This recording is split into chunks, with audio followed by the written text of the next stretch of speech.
Good morning students. आज हम इतिहास विषय में बीए प्रथम वर्ष के द्वितीय पेपर विश्व का इतिहास में फासिस्टवाद का उदय को पढ़ेंगे। तो 28 जुलाई 1914 को प्रथम विश्व युद्ध प्रारंभ हुआ था और इस युद्ध में इटली अपनी साथियों के साथ युद्ध में शामिल नहीं हुआ, किंतु 1915 में एक संधि हुई जिसमें मित्र राष्ट्रों ने इटली को ट्रिस्टे, टायरोल और अफ्रीका के कुछ उपनिवेश देने का वादा किया और इस प्रलोभन में आकर 23 मार्च 1915 को इटली मित्र राष्ट्रों की ओर से शामिल हो गया युद्ध में। अब क्या हुआ, जब युद्ध में शामिल हो गया तो उसे भारी भारी उठानी पड़ी, क्योंकि स्वयं इटली की तो औद्योगिक क्षमता इतनी नहीं थी। उसके पास इंग्लैंड और फ्रांस से माल आता था और लीबिया युद्ध से अभी तक वो संभल नहीं पाया था कि उसे विश्व युद्ध में लड़ना पड़ा।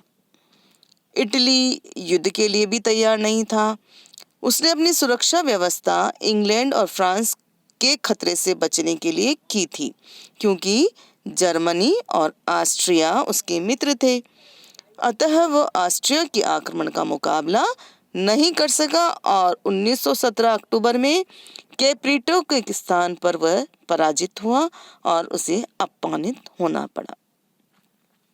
इस प्रथम विश्व युद्ध में इटली के 6 लाख सैनिक मारे गए, 10 लाख घायल भी हो गए और 12 अरब डॉलर का उसका खर्चा हुआ।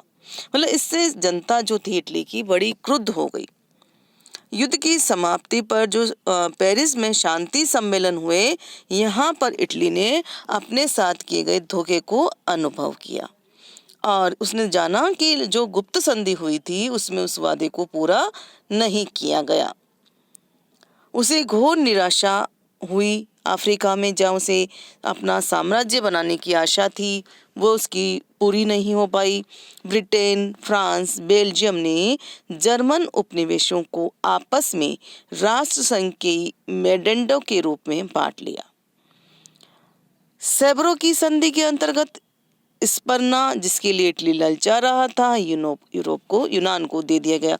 मतलब कहने का मतलब है कि शांति सम्मेलन से इटली को कोई भी लाभ नहीं हुआ और इस पेरिस सम्मेलन से इटली संतुष्ट नहीं हो सका और इस युद्ध से इटली पर बहुत आर्थिक संकट आया, अनेक समस्याएं उत्पन्न हुई, बेरोजगारी उठ खड़ी हुई।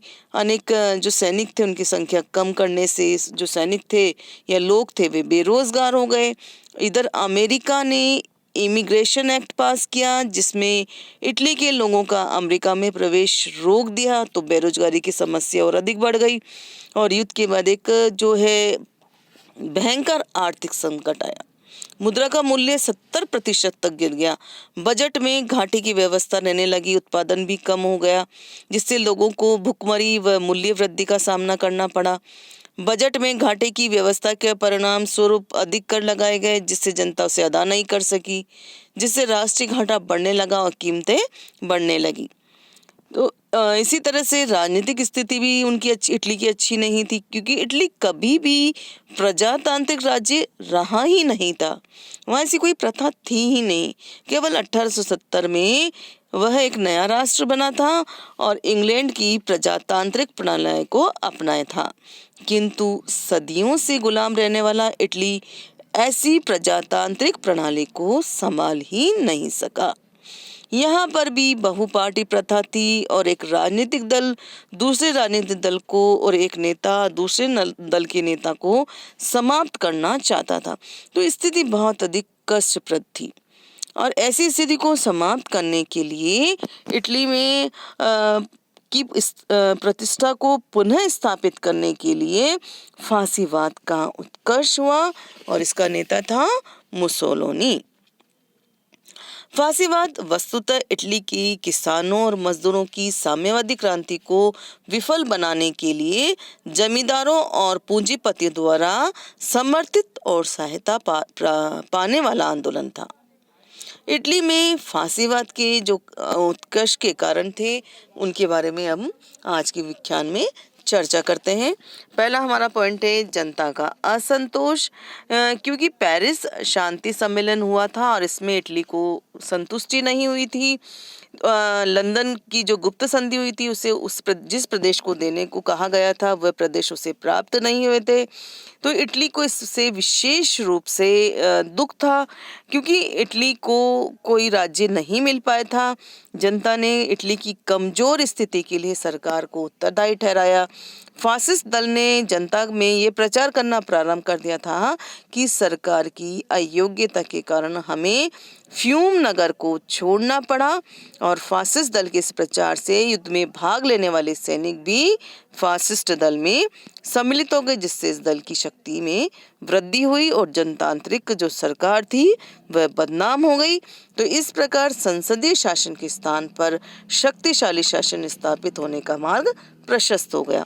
आर्थिक असंतोष था, जैसे कि हमने पढ़ा था कि युद्ध के कारण इटली को अपार जन और धन दोनों की हानि हुई थी।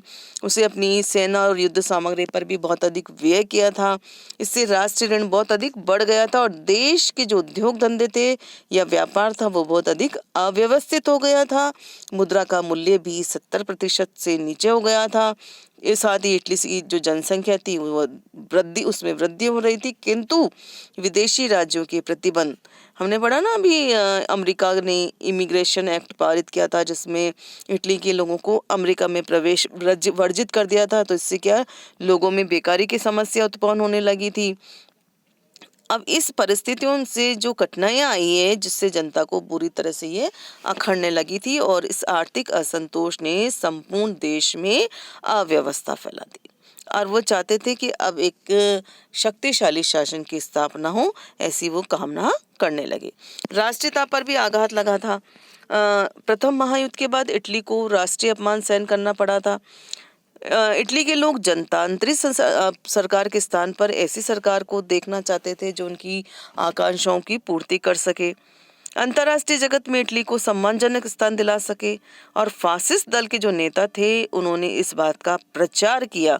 तो ऐसी स्थिति में फासिस्ट दल को जनता का समर्थन मिलना स्वाभाविक ही था। हीगल के सिद्धांतों का भी प्रचार हुआ था। जर्मनी में जन्म हुआ था और वह बहुत उग्र विचारधारा वाला व्यक्ति था हीगल।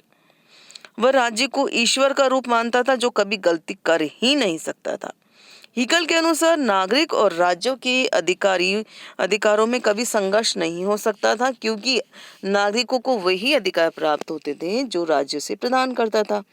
तो हीगल की इन सिद्धांतों का इटली में खूब प्रचार हुआ और हीगल के सिद्धांत और फासिस्ट दल के सिद्धांतों में समानता थी, अतः फासिस्ट दल को प्रोत्साहन मिला।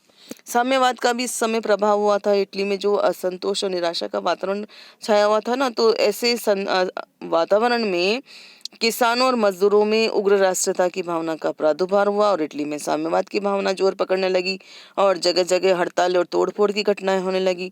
देश में कई समाजवादी दल स्थापित हो गए, किंतु जनता में जो तात्कालिक साम्यवादी सरकार में प्रबल असंतोष था। दुकानदार सरकार से इसलिए नाराज थे क्योंकि समाजवादी सरकार मूल्य निश्चित नहीं कर पा रही थी और कर बढ़ा रही थी। जमींदारों को कृषक संघों से और भूमि के वितरण से अनेक आशंकाएं थी। मिल मालिक मजदूरों की हड़तालों से और मजदूरों की बढ़ती हुई शक्ति से भयभीत थे। पूंजीवादी सरकार से इसलिए नाराज थे कि वे उनकी वैयक्तिक संपत्ति की रक्षा करने में असमर्थ थी। तो फासिस्ट दल जो था एक प्रकार से जनता को अंधकार में आशा की किरण दिखाई दे रहा था। फासिस्ट दल साम्यवाद का कट्टर विरोधी था और उसको जमींदारों और पूंजीवादियों ने मुक्त हस्त से आर्थिक सहायता भी प्रदान की थी। तो इस प्रकार प्रत्येक वर्ग के लोग फासिस्ट दल में सम्मिलित होने लगे थे। राजनीतिक दलों में भी आपसी फूट हो रही थी। अनुपातिक निर्वाचन प्रणाली के कारण प्रत्येक दल के जो प्रतिनिधि लोकसभा में पहुंच जाते थे, किंतु किसी भी दल को बहुमत प्राप्त नहीं था कि वे स्वतंत्र रूप से अपना मंत्रिमंडल बना सके। अतः जब मिले जुले दलों ने मंत्रिमंडल बनाया तो आपस में इनके विचार ही नहीं मिल पा रहे थे। तो अब ऐसे दल की स्थापना का प्रयास किया जा रहा था जो कि एक हो, और ये आपसी जो दल में पारस्परिक फूट थी वे संयुक्त रूप से ये उग्रवादियों का विरोध ही नहीं कर पा रहे थे। सरकार की आक्रामकता भी थी। एक ओर इटली में इस प्रकार की अराजकता फैल रही थी और दूसरी ओर सरकार सर्वथा निष्क्रिय होकर बैठी थी। जनता की जो सामूहिक निर्धनता के कारण समाजवादी दल की बहुत उन्नति हुई। 1919 के निर्वाचन में इस प्रकार चैम्बर ऑफ डेपुटीज में 1/3 स्थान प्राप्त हुआ और उन्होंने गांव-गांव में अपनी शाखाएं स्थापित कर ली।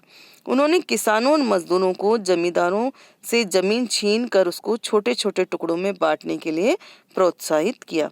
1920 तक मजदूरों ने 100 कारखानों पर अधिकार कर लिया और उन्हें वे स्वयं चलाने लगे।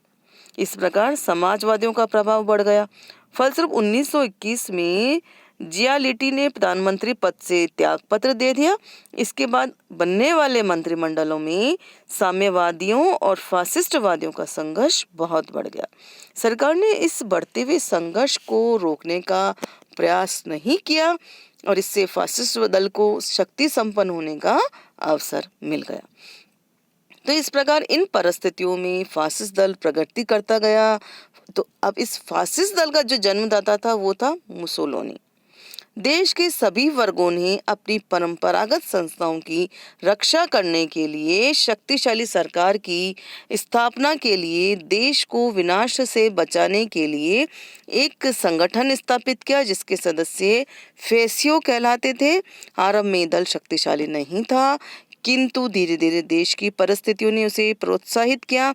भाग्यवश उसे मुसोलिनी जैसा कुशल नेता मिल गया और इस प्रकार इटली में फासिस्टवाद का जन्म हुआ जिसने इटली में शासन के स्वरूप को ही बदल दिया।